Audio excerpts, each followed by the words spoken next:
नमस्कार, मैं संदीप कुमार आपका अपने YouTube चैनल जनवाणी पर स्वागत करता हूं।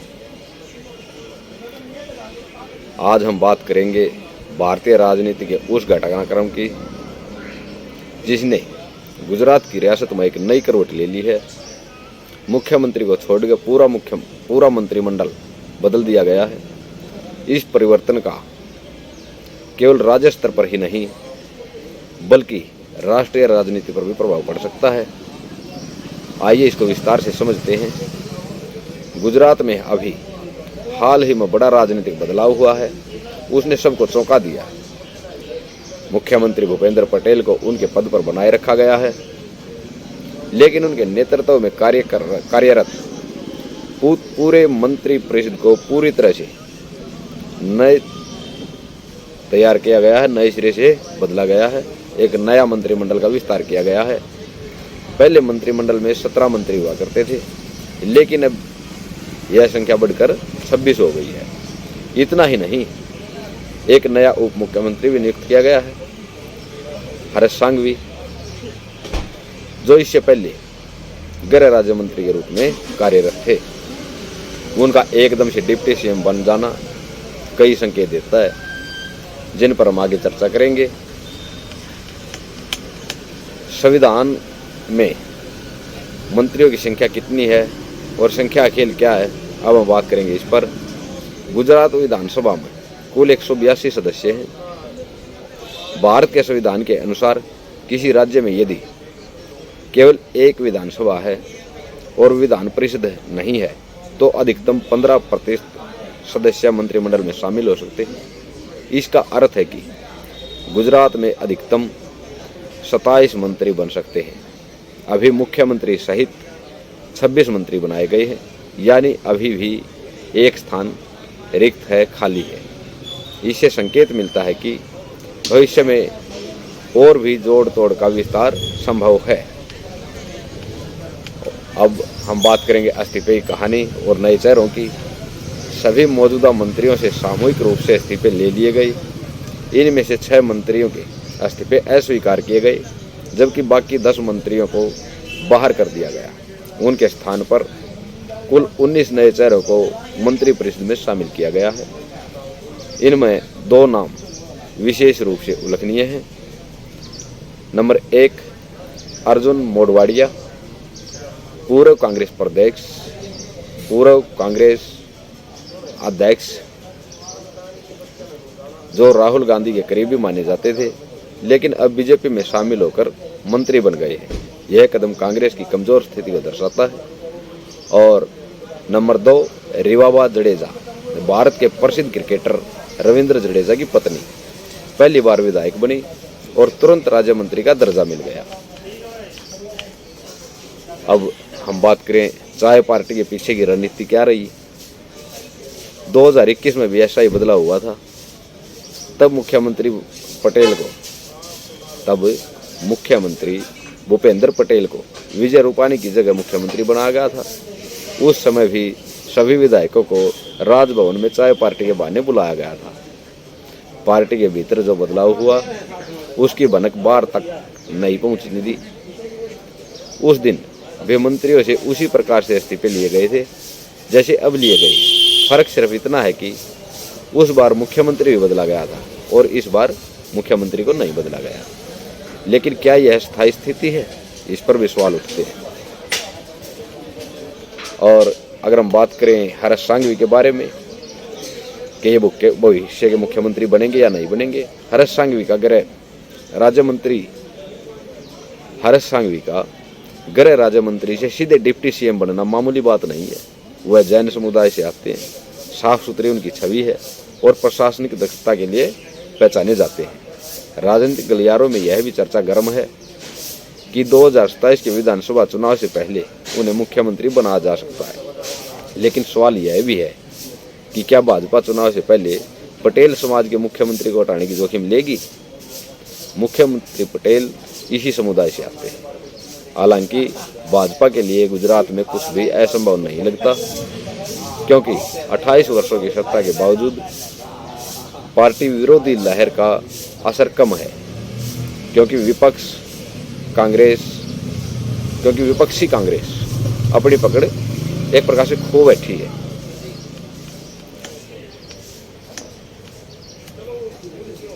और अगर हम बात करें कांग्रेस की दुर्दशा और राहुल की उलझनों पर, गुजरात में भाजपा की सत्ता को 28 साल से अधिक हो गई है। यह कोई सामान्य बात नहीं है। 1995 के बाद से लगातार पार्टी ने सत्ता पर कब्जा बनाए हुआ है। देखिए, आप इस बात को समझने की कोशिश करें। 1995 से लेकर और अब तक भाजपा ने, भारतीय जनता पार्टी ने वहाँ सत्ता पर अपना कब्जा बना रखा है। सिवाय कुछ महीनों के राजनीतिक अस्थिरता को छोड़कर इतने वर्षों की सत्ता के बावजूद कांग्रेस जैसी विपक्षी पार्टी भाजपा की नीतियों और प्रदर्शन में से उपजी नाराजगी को बुनाने में पूरी तरह असफल रही है, असमर्थ रही है। राहुल गांधी ने कुछ समय पहले गुजरात दौरे में दावा किया था कि कांग्रेस 2027 के चुनाव में सत्ता में वापसी करेगी, लेकिन सवाल यह है कैसे। खुद राहुल गांधी ने अपने भाषण में कहा था कि कांग्रेस में 3 तरह के नेता हैं। सबसे पहला उन्होंने बताया था कि सादिया घोड़ा, यानी सिर्फ दिखावे के लिए। दूसरा बताया उन्होंने लंगड़ा घोड़ा, जो चल नहीं सकता। और तीसरा बताया कि रेस का घोड़ा, जो दौड़ सकता है, लेकिन वह खुद यह स्पष्ट नहीं कर पाए कि कौन किस श्रेणी में आता है। जब नेतृत्व में स्पष्टता और ईमानदारी का अभाव होता है, तब कार्यकर्ताओं और मतदाताओं का विश्वास डगमगाने लगता है। यही कांग्रेस के साथ हुआ है और हो रहा है। अगर हम बात करें भाजपा की बूथ रणनीति और संगठनात्मक ताकत की, 2022 के गुजरात विधानसभा चुनाव में बीजेपी की बड़ी जीत के पीछे एक बड़ा नाम सामने आता है, CR पाटिल। उन्होंने प्रदेश अध्यक्ष रहते हुए जमीनी स्तर पर बूथ प्रबंधन को एक नई दिशा दी। बूथ कमेटियों का पुनर्गठन किया गया और उन्हें सक्रिय किया गया। इस मॉडल को पूरे देश में लागू करने की बात की गई, लेकिन कई राज्यों में वह निष्क्रिय रहा। गुजरात में जो बूथ कमेटियां बनी, वह न केवल लिस्टों तक सीमित नहीं रही, बल्कि ग्राउंड पर सक्रिय थी। वे घर घर जाकर संपर्क करती थी, मतदाताओं के मुद्दों को नोट करती थी और फिर संगठन तक पहुंचाती थी। इसके विपरीत कई अन्य राज्यों में भाजपा की बूथ कमेटियों का हाल है। इसके विपरीत कई अन्य राज्यों में भाजपा की बूथ कमेटियों का ये हाल है कि अगर आप लिस्ट में किसी सदस्य को कॉल करेंगे तो या तो नंबर बंद मिलेगा या जवाब मिलेगा कि हमें नहीं पता कि हम कमेटी में हैं,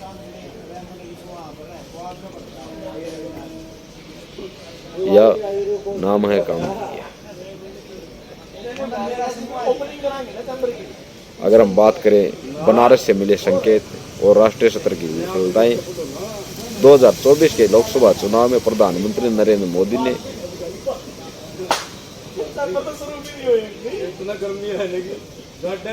बनारस में मिले संकेत और राष्ट्रीय सत्र की विफलताओं के बारे में बात करें, 2024 के लोकसभा चुनाव में 2024 के लोकसभा चुनाव में प्रधानमंत्री नरेंद्र मोदी के अपने क्षेत्र वाराणसी में सीट का अंतर कम होना एक बड़ा संकेत था। यह केवल विपक्ष की मजबूती नहीं, बल्कि पार्टी संगठन की कमजोरी का प्रतिबिंब है।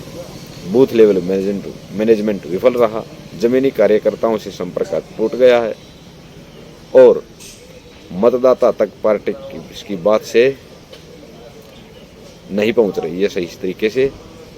सवाल ये उठता है, जब देश के प्रधानमंत्री के क्षेत्र में भी बूथ सत्र की मशीनरी फेल हो सकती है, तो बाकी क्षेत्रों में क्या हाल होगा।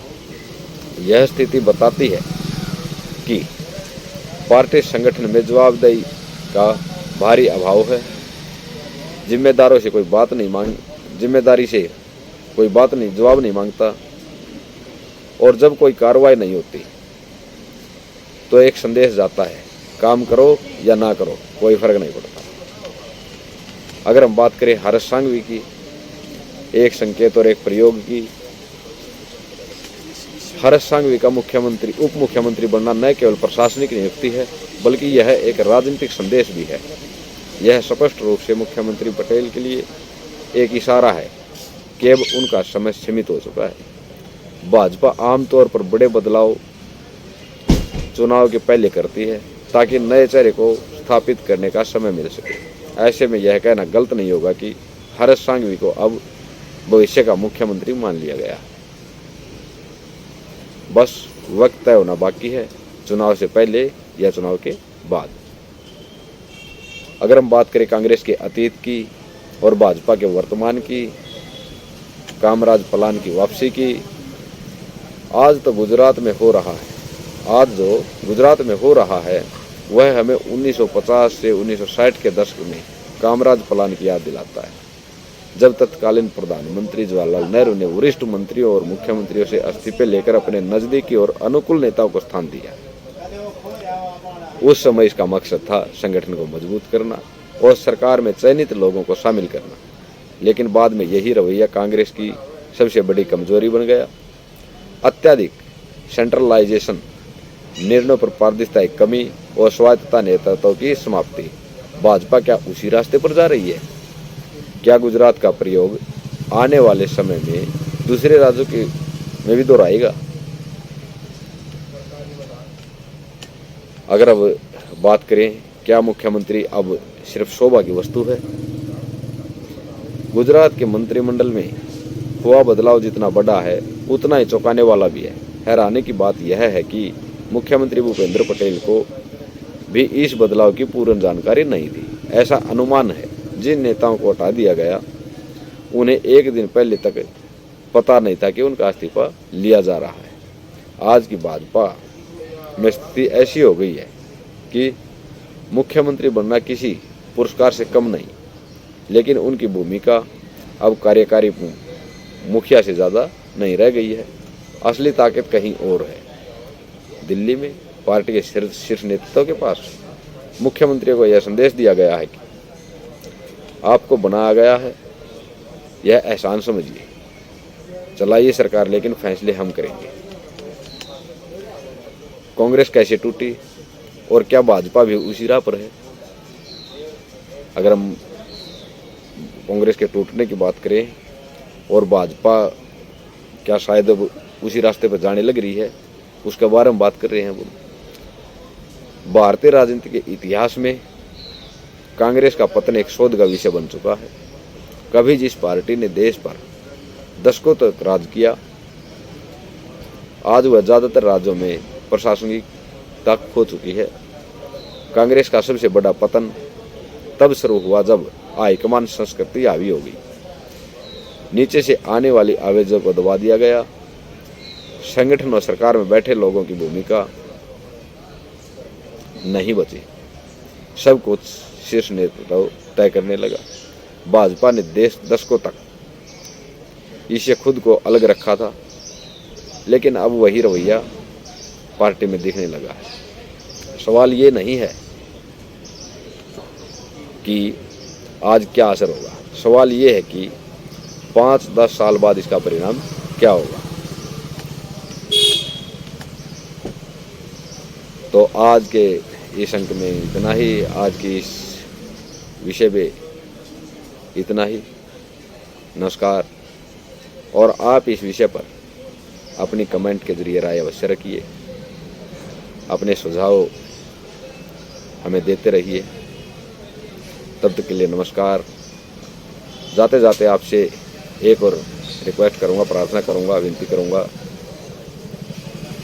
कि वीडियो को लाइक शेयर अवश्य करें और सब्सक्राइब करना न भूलें। तब तक के लिए जय हिंद, भारत माता की